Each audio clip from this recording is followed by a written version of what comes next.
Hello everyone, Rachel here. Before I start this story, let me know in the comments where you're watching from. I'm always curious to know where my listeners are around the world. And believe me, you're going to need to prepare yourself for this one, because what you're about to hear today still leaves me speechless to this day. Have you ever had that moment in your life when someone in your own family makes a request so absurd, so unrealistic, that you wonder if you even know this person? Well, 3 months ago I had exactly that moment. And it wasn't with just anyone, it was with my own sister, Melissa. Just imagine, you're at the height of your career, you've just gotten a promotion you've been dreaming about for years, and suddenly someone comes along and asks you to throw it all away. Literally throw it in the trash. For what?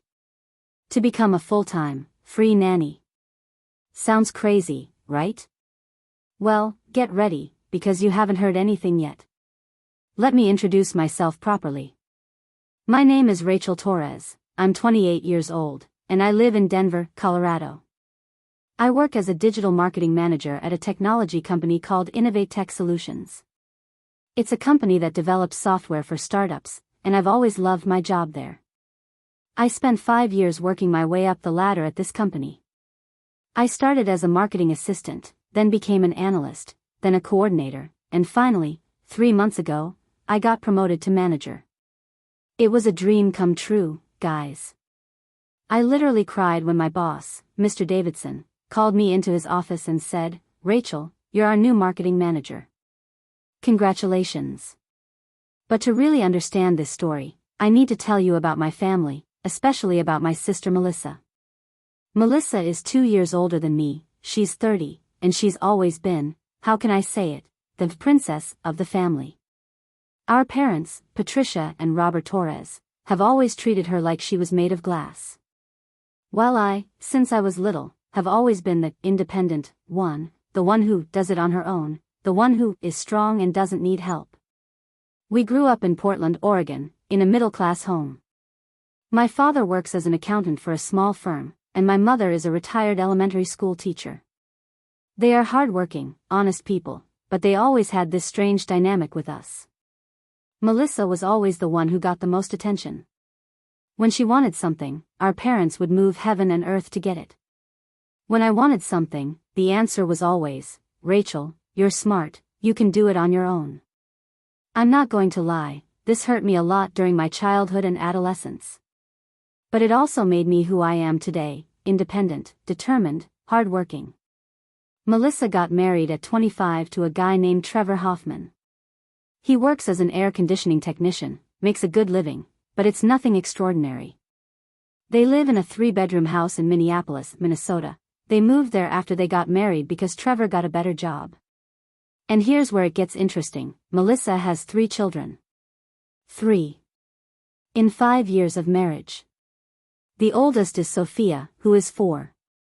Then comes Mason, who is 2.5. And the youngest is little Zoe, who just turned 8 months old. Now, don't get me wrong, I love my nephews. They are beautiful, smart, funny. But Melissa always had this expectation that being a mother would be like in the movies. You know that romantic vision of motherhood? Well, yes. It all started 3.5 months ago, right after I got my promotion. It was a Thursday, I remember exactly because I was still in the euphoria of the promotion, which had happened on Tuesday. It was about 7 p.m., I was at home making dinner, a chicken stir-fry with vegetables, if anyone wants to know, when my phone rang. It was Melissa. I answered it all excited, "Mel. Hi. How are you? I still can't believe I got the promotion." On the other end of the line, I heard a long sigh. Really long. And a tired voice that said, "Rachel, we need to talk." Guys, when someone in the family starts a conversation like that, you already know there's going to be a bombshell, right? "Sure," I replied, turning off the stove. "What happened? Are the kids okay? Is Trevor okay?" "The kids are fine, Trevor is fine. I'm the one who's not okay, Rachel. I can't take it anymore." Okay, this is where I started to get really worried. Melissa was always dramatic, but her tone of voice was different. It was like someone who was really at her limit. Mel, just breathe and tell me what's going on. Rachel, I can't do this anymore. 3 small children, Trevor working 10 hours a day, me alone at home. Sophia is going through a terrible phase, she throws tantrums over everything, Mason doesn't want to wear diapers anymore but pees everywhere, and Zoe still nurses in the middle of the night. I haven't slept well in 8 months. My chest tightened. As complicated as our relationship was, she was my sister and she was clearly suffering. Mel, I understand that this must be hard. But have you thought about hiring a nanny? Or asking Mom for help? And then came the bombshell. Rachel, I need you to come to Minneapolis. I need you to move here and help me with the kids. I was silent for a few seconds, processing what she had said. What do you mean, move there? Rachel, you're single, you don't have kids, you don't have any real responsibilities other than work. And we can find jobs anywhere. Guys, I swear I thought I had heard you wrong. Melissa, I just got promoted. I've been working at this company for 5 years. I can't just drop everything and move. Rachel, family comes first. I'm your sister, these are your nieces and nephew. You can't be so selfish. Selfish. She called me selfish for not wanting to give up my career to babysit her for free. The conversation went on for another 40 minutes, guys. 40 minutes of Melissa trying to convince me that I had a moral obligation to sacrifice my life for her convenience. Rachel, think about it. What do you make, $4,000 a month? $5,000? I can give you $2,000 to take care of the kids, plus room and board. It's almost the same. Melissa, first of all, I make $6,500 now with the promotion. Second, it's not about the money. It's my career, my future, my life. Your life? Rachel, you work 8 hours a day sitting at a desk on the computer. What kind of life is that? Here you should be helping to educate people, taking care of families. I was starting to get irritated, but I tried to stay calm. Mel, why don't you hire a nanny? Or a housekeeper? Or put the kids in daycare? Rachel, do you know how much a good nanny costs? And daycare for 3 kids? It's more expensive than Trevor's salary. And I don't trust leaving my kids with strangers. But do you trust burdening me with a responsibility that isn't mine? It's not burdening me. It's helping my family. It's being a present aunt. The conversation ended with her hanging up on me after saying, "Think about what I said, Rachel. You've always been selfish, but I hoped this time would be different." Guys, I spent 2 hours pacing around the house after that call. 2 hours processing what had happened. And do you know what hurt the most? She said that I've always been selfish. Selfish for having fought for everything I've achieved on my own. Selfish for having moved to Denver to pursue job opportunities. Selfish for wanting to have my own life. The next day, Friday, I told my best friend, Jasmine Walker, everything. Jasmine and I met in college and she lives here in Denver too. She works as a nurse at Denver Health Medical Center. "Girl, tell me you're not seriously considering this," was the first thing she said when I finished telling her. "Jazz, that's my sister. And the kids really aren't to blame for anything. Rachel Torres, you listen to me. Your sister is a 30-year-old adult who decided to have 3 kids. This isn't your fault. You've worked hard for 5 years to get where you are. But she's desperate, Jazz." She was crying on the phone. So what?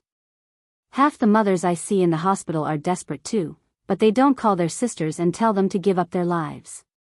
They find solutions. Jasmine was always blunt, but she was right. Over the weekend, I got a call from my parents. It was Sunday morning, and I was eating breakfast and watching Netflix when the phone rang. "Rachel, honey, how are you?" It was my mother, Patricia. "Hi Mom, I'm fine. How are you?" "We're fine, honey.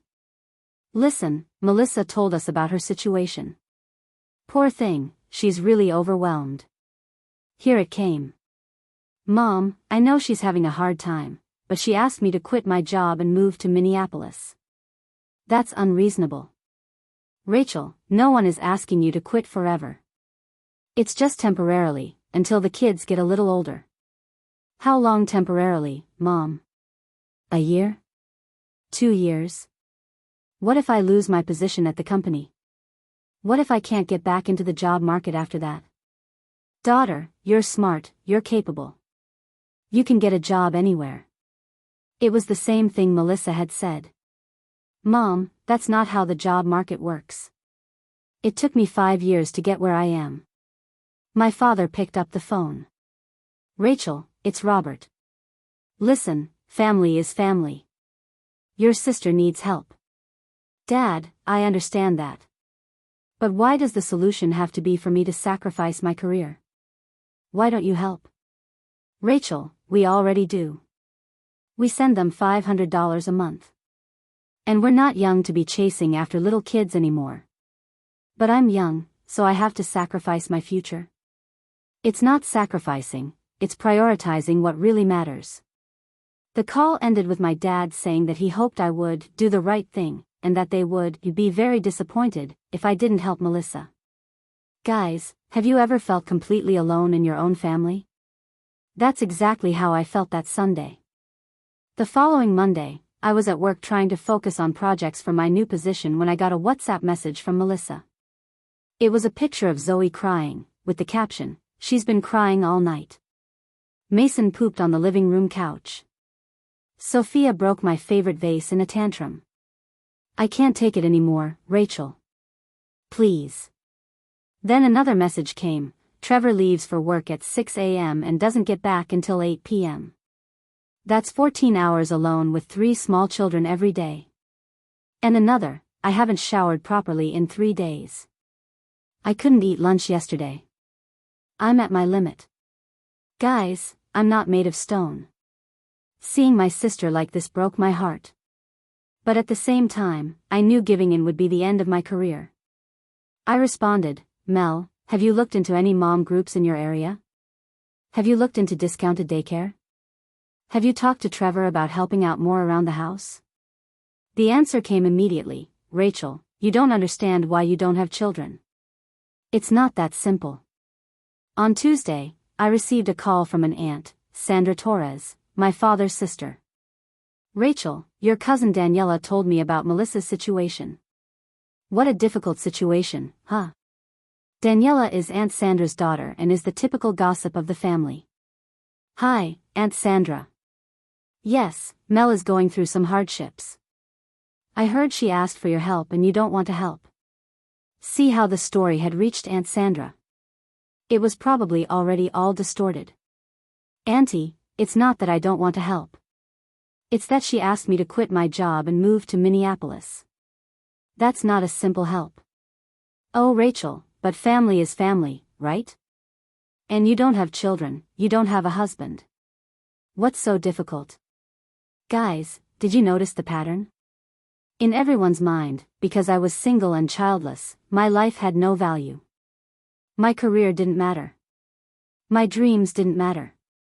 Aunt Sandra, with all due respect, I do have a life. I have my career, my plans, my goals. Oh, honey, you can build a career anywhere. You only have one family. It was always the same answer.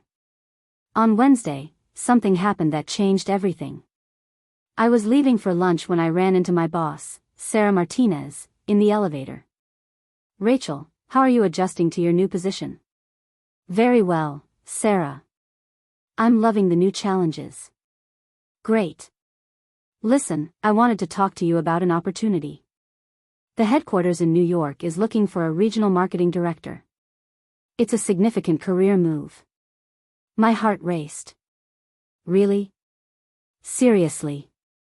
The starting salary would be $95,000 a year, plus benefits. You'd be overseeing teams in 5 states. Of course, it's still early, you just got promoted, but I want you to know that your name is on our list of potential candidates for a year or 2 from now. Guys, $95,000 a year. That was almost $8,000 a month. It was more than I dreamed of earning at this point in my life. Sarah, that's incredible. Thank you for considering me. Rachel, you're talented and dedicated. Keep it up, and the sky's the limit. That night, I called Jasmine to tell her about my conversation with Sarah. Girl. Regional Director. Can you imagine yourself? Jazz, this is unreal. 2 years ago, I was a marketing assistant making $38,000 a year. And look how far you've come on your own. That's why you can't even consider this crazy thing your sister has. But even with this incredible job prospect, I couldn't stop thinking about Melissa. She was my sister, and as complicated as our relationship was, I didn't want to see her suffer. On Thursday of the second week, I got a call that completely changed my perspective on the whole situation. It was Trevor, my brother-in-law. Rachel, hi. It's Trevor. Hi Trevor, how are you? How are things going? Rachel, I need to talk to you about this whole Melissa thing about you wanting to come here. Trevor had always been a straightforward guy, no holds barred. Trevor, look, I understand you're going through a hard time. Rachel, stop. Listen to me first. I kept quiet. Rachel, I work 10 hours a day, 6 days a week. When I get home, I help with the kids. I bathe them, put them to bed, get up at dawn when Zoe cries. On Sundays, my only day off, I babysit the 3 of them so Melissa can rest. Okay. Rachel, I know 3 small children are hard. But Melissa, she doesn't want to look for solutions. She wants someone to solve her problems for her. That was interesting. What do you mean, Trevor? Rachel, I suggested putting Sophia in preschool. She's 4, the perfect age. Melissa said she doesn't trust leaving her daughter with strangers. I suggested a cleaning lady twice a week to help with the housework. She said she doesn't have the money, but she spends $200 a month on beauty products. Trevor continued. I suggested a mom's group so she can make friends and have a support network. She said she doesn't have the time. I suggested she go back to work part-time and put the kids in daycare. She said she doesn't want to leave her kids. Trevor, what about moving in? Rachel, honestly? I think this is a terrible idea. Not because I don't want your help, but because it won't solve the underlying problem. Melissa needs to learn how to deal with motherhood, not outsource it to other people. This conversation was an eye-opener for me in a way I hadn't expected. And Trevor, do you think I'm selfish for not wanting to quit my job? Rachel, you are the least selfish person I know. You sent your parents $300 a month when they were struggling financially 2 years ago. You paid for Sophia's dentist when we were in a tight spot. You've never been selfish. Guys, this was the first time in weeks that someone in my family hadn't made me feel like a horrible person. Thank you for this, Trevor. Rachel, can I give you some advice? Don't give in to this pressure. Melissa needs to find her own solutions. If you come, she'll never learn. On Friday of that week, I got the hardest call of all. It was my mom, but this time she was different. Rachel, I need to tell you something. What's wrong, Mom? Melissa called here crying yesterday. She said you don't care about her anymore, that you're being cold and insensitive. Mom, I call her every week. I just don't call her every day because I'm working. Rachel, she said you changed after the promotion. That you became arrogant. Arrogant. Now I was arrogant too. Mom, in what world does working hard and getting promoted make me arrogant? Rachel, no one is saying that. But family comes before work.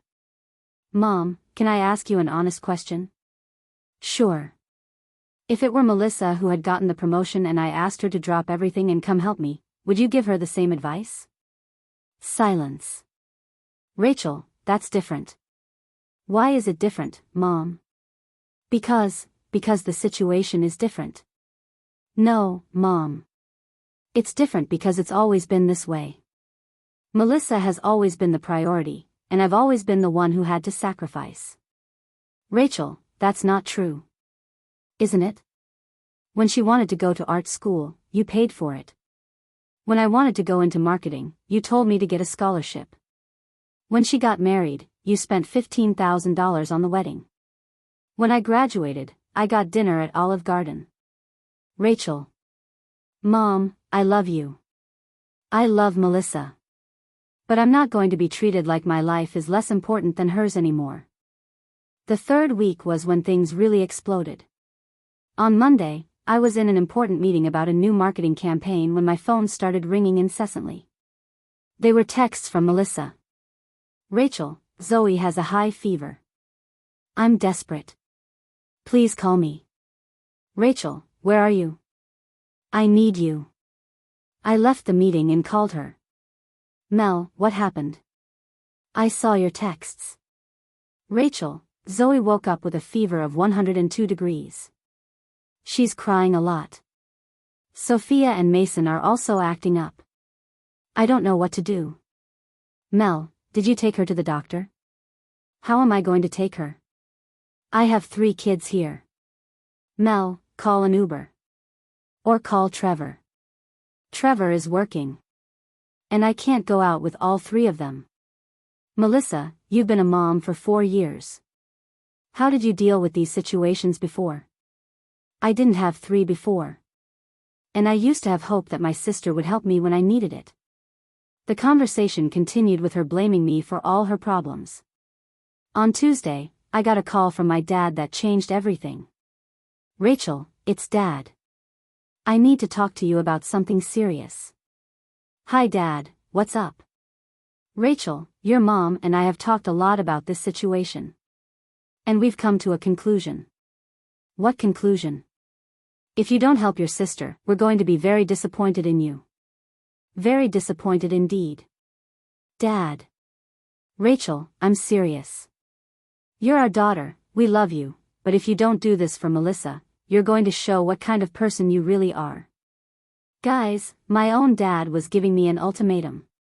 Either I sacrificed my career or I was a bad person. Dad, what if I don't get a job later? What if I miss out on this opportunity to grow professionally? Rachel, these are details. The important thing is family. Details? Dad, this is my life. Rachel, you have until the end of the week to decide. If you haven't given your sister a positive answer by Friday, we'll know where your priorities lie. He hung up. That night, I cried for the first time in months. I cried out of anger, frustration, sadness. I felt like my own family was rejecting me for wanting to have a life of my own. I called Jasmine. Jazz, I think I'm going to have to give in. Rachel, no. Don't do this. Jazz, this is my family. I can't lose my family. Rachel, what family is this that forces you to throw your life away? They're not forcing me. They're just expressing disappointment. Rachel Torres, listen to me. Emotional blackmail is still blackmail. And you know it. On Wednesday, something happened that made me see everything from a different perspective.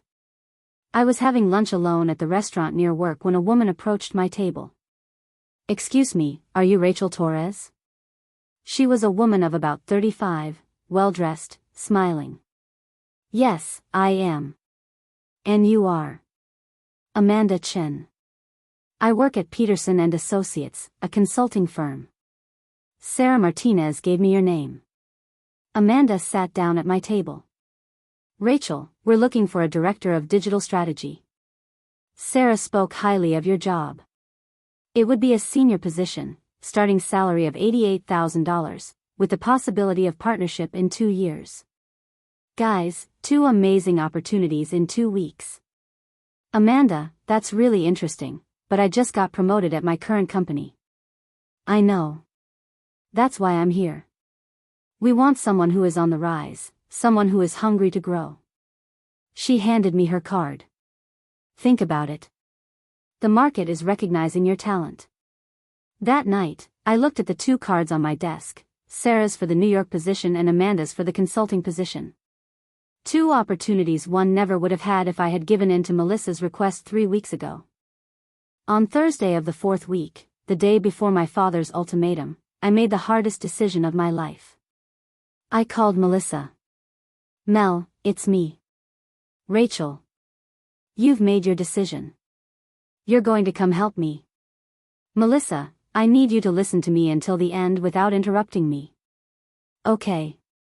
Mel, I love you. I love the kids. You're my family and always will be. I know, Rachel. That's why. Let me finish. Mel, I'm not quitting my job and moving to Minneapolis. Silence. Rachel. Listen, Mel. In 4 weeks, I've received 2 incredible job offers. My career is taking off. If I stop now, I may never have these opportunities again. Rachel, these are just job offers. I'm your sister. Melissa, it's precisely because you're my sister that I'm going to tell you the truth.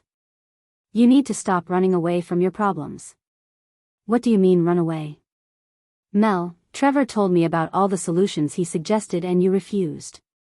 Preschool for Sophia, a daycare provider, mothers groups. You refused them all. Trevor had no right to.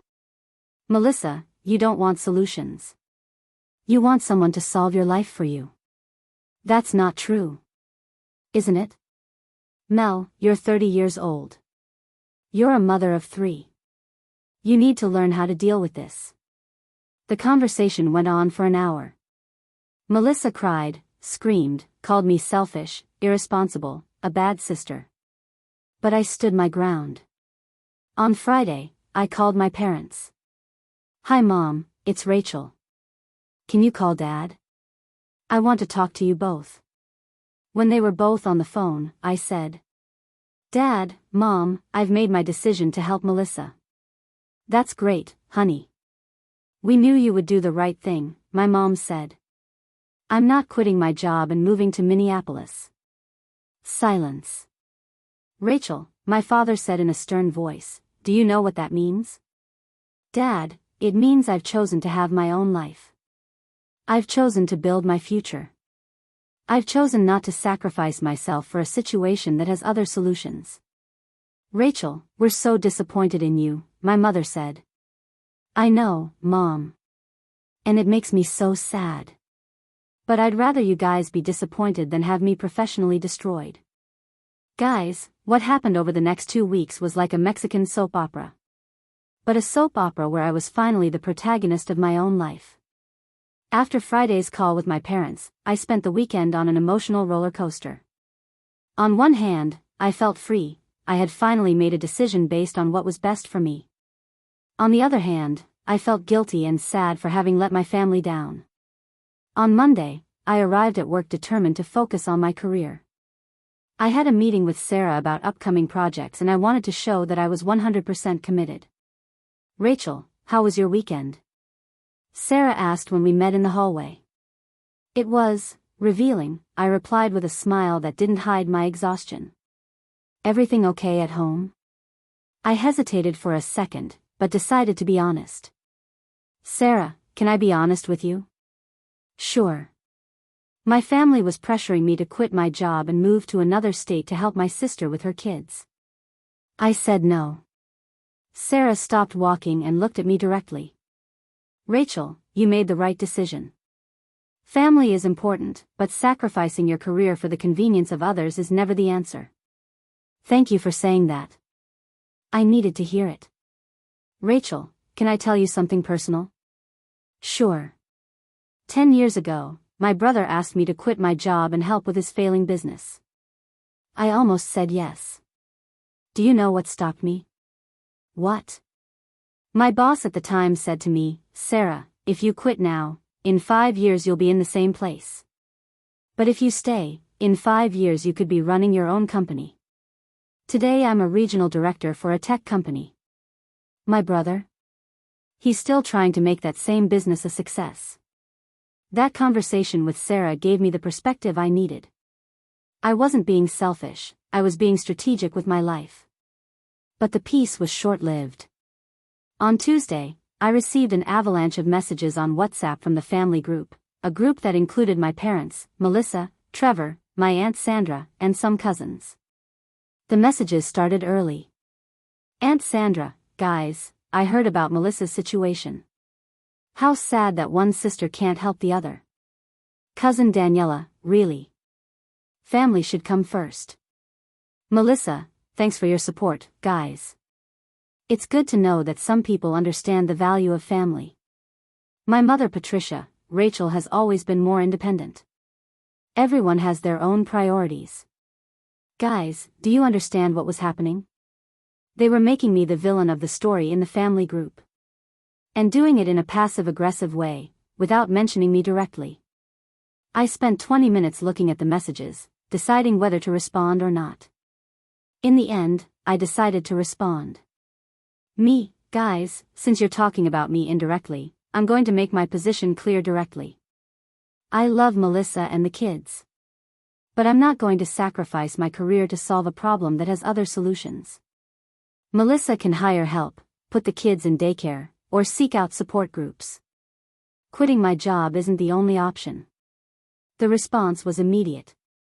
Melissa, Rachel, hiring help costs money we don't have. Daycare for 3 kids is more expensive than a salary. And you know that. Me, Melissa, you spend over $500 a month on non-essentials. Review your budget. Aunt Sandra, Rachel, that's none of your business. Me, it's none of my business, but is giving up my life? My father Robert, Rachel, this conversation shouldn't be public. Me, I agree, Dad. But you made it public when you started talking about me in the group. After this exchange, the group went silent. But I knew the gossip was just beginning. Week 6, the revelation. On Wednesday of the 6th week, I received a call that completely changed my perspective on the whole situation. It was my grandmother, Dolores Torres, my father's mother. Grandma Dolores was 78 years old and had always been the wisest person in the family. Rachel, my dear, how are you? Hi Grandma. I'm fine, all things considered. Rachel, your father told me about this whole mess with Melissa. Here came more pressure. Grandma. Rachel, let me tell you a story you don't know. This was unexpected. When your father and your Aunt Sandra were little, I worked in a clothing factory. I didn't earn much, but it was what supported the family after your grandfather died. I didn't know that, Grandma. Your father's younger sister, your Aunt Carmen, had 3 small children and her husband had left her. She asked me to quit my job and take care of her children. My heart raced. It was exactly the same situation. And what did you do? I said no, Rachel. I said she needed to find other solutions. Really? Rachel, if I had quit my job back then, our whole family would have gone hungry. I was supporting my own children. Carmen got mad, called me selfish, a bad sister. And then what? Then she found other solutions. She put the kids in a community daycare, got a part-time job, got her act together. Today she has a stable life and always thanks me for not giving in. Guys, I was in shock. My own grandmother had been through the same thing decades ago. Grandma, why didn't anyone ever tell me this story? Because people like to forget the hard lessons, Rachel. But I remember. And that's why I'm telling you, you did the right thing. Thanks, Grandma. I needed to hear that. Rachel, can I give you some advice? Sure. Your sister will find solutions when there's no one else to solve her problems for her. And your family will understand your decision when they see the fruits of it. On Thursday, something happened that proved exactly what my grandmother had said. Trevor called me. Rachel, it's Trevor. I have news. Hi Trevor, what's up? Rachel, after you said you weren't going to come, Melissa was desperate for a few days. She cried, she made a fuss, she said it was going to be impossible. So what? So she was forced to look for solutions. She found a preschool that accepts Sophia 3 days a week for $150 a month. She found a retired lady who babysits at her house for $8 an hour. Really? Rachel, in 1 week she solved problems that she had said were impossible for months. And how is she? Honestly? Better. She's less stressed because she's had a few hours of rest. And she's realizing that she can actually handle the situation. Guys, this was exactly what my grandmother had predicted. Trevor, is she still mad at me? Rachel, she still won't admit you were right. But yesterday she said to me, maybe Rachel knew I could handle this on my own. Weeks 7 and 8 were a complete transformation, personally. Not only for Melissa, but for me as well. At work, I was completely focused. With all that family pressure out of the way, I was able to dedicate 100% of my energy to projects. Sarah noticed the difference. Rachel, I don't know what happened, but you've been flying these past few weeks. Thanks, Sarah. I'm feeling more focused, really. Well, because I have some good news. The position in New York I mentioned? They want to meet you. It would be an initial interview, nothing formal yet, but it's a first step. Guys, can you imagine if I had dropped everything to take care of Melissa's children? I would never have had this opportunity. Sarah, that would be amazing. The interview would be next week, by video conference. Would you be up for it? Of course. In my personal life, things also started to get better. Melissa started sending me photos of the kids in preschool and with the babysitter. Sophia was loving school and had made new friends. Mason was settling in well with Grandma Nancy, as they called the lady who took care of them. Melissa's messages changed their tone completely. Rachel, Sophia learned a new song at school today. Mason said his first full sentence to Grandma Nancy. Zoe has been sleeping better since I established a routine. These were no longer desperate messages asking for help. They were messages from a proud mother sharing her accomplishments. The interview for the position in New York was on Monday of the 9th week. It was at 2 p.m., via video conference, with 3 executives from the headquarters. Guys, I prepared like never before. I studied the company, their projects, market trends. I was nervous, but confident. The interview lasted 2 hours. They asked questions about marketing strategy, team management, vision for growth. I felt I did well, but I wasn't sure. On Wednesday, Sarah called me into her office. Rachel, I have your interview results. My heart was racing. So? They were impressed. Really impressed. Really? Rachel, they want to meet you in person. They're going to pay for a trip to New York next month for a second interview. Guys, I almost cried right there in Sarah's office. Sarah, I don't even know what to say. Rachel, you deserve it. Your work here has always been exceptional. That night, I called Jasmine to tell her. Girl. New York. Can you imagine living in New York? Jazz, it's only a second interview. But it's surreal. Rachel, do you remember what it was like 2 months ago? Thinking you were going to have to give up everything? I remember perfectly. And look where you are now. This is what happens when you fight for your dreams. On Thursday, something happened that I didn't expect. Melissa called me. Rachel, hi. Can I talk to you? Sure, Mel. How are things?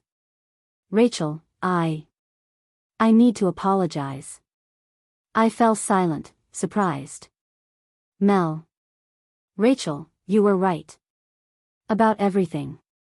I was running away from my problems and wanting you to solve them for me. Melissa. No, let me talk. Rachel, these last few weeks have been the best I've had since Zoe was born. The kids are fine, I'm getting more rest, our routine is working. I'm glad to hear it, Mel. Rachel, if you had come, I would never have learned that I can handle this. I would never have figured out these solutions. Guys, I cried. I cried with relief, with happiness, with pride in my sister. Mel, I always knew you could. You just had to figure it out on your own. Rachel, forgive me for calling you selfish? For pushing you so hard? You're forgiven, Mel. And Rachel? Congratulations on the potential promotion in New York. Trevor told me you might be moving there. Thanks. It's still uncertain, but I'm excited. Rachel, I'm proud of you. I really am. Guys, today marks exactly 3 months since Melissa asked me to uproot my life and move to Minneapolis. And what a transformation. Last week, I went to New York for my second interview. It was incredible. I got to know the office, the team, the projects. The city is fast-paced, challenging, and full of opportunities. Yesterday, Sarah called me with the final answer. They offered me the position. Guys, Regional Marketing Director, $95,000 a year, corporate apartment for 6 months until I get settled, team of 12 people in 5 states. It is literally my dream job. And do you know what happened when I told my family? My parents called to congratulate me. My dad, who had given me an ultimatum 2 months earlier, said, "Rachel, we are proud of you. You made the right decision." My mom said, "Daughter, I'm sorry I wasn't there for you from the beginning. You always knew what was best for you."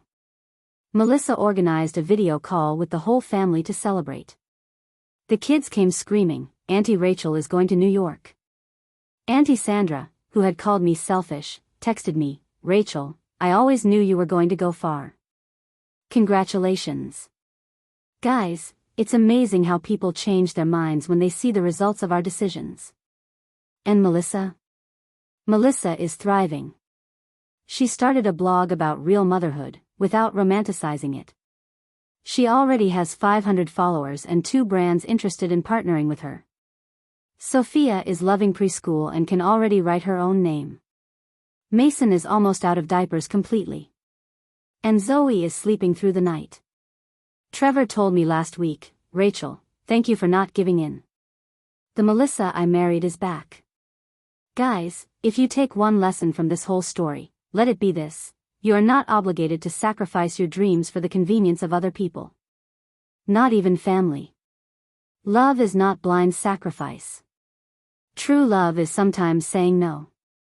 It is allowing people to grow, to find their own solutions, to become better versions of themselves.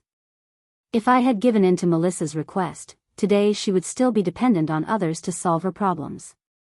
I would be frustrated, probably depressed, in Minneapolis, far from my dreams. Instead, today I am moving to New York to start my dream job. And she is stronger, more confident, more capable than ever. Sometimes, guys, the greatest act of love is believing that people are capable of more than they believe themselves to be. Well, guys, that was my story. I hope it inspired you to stand up for your dreams, even when the pressure is great. If you liked the video, leave a like below, it helps me a lot. And tell me in the comments, have you ever been in a similar situation? How did you deal with family pressure to sacrifice your goals? Subscribe to the channel for more stories like this. And share with someone who needs to hear that it's okay to prioritize your own dreams. I'm moving to New York next month. I'll be documenting everything here on the channel, so stay tuned. Thank you for following me on this journey. See you in the next video.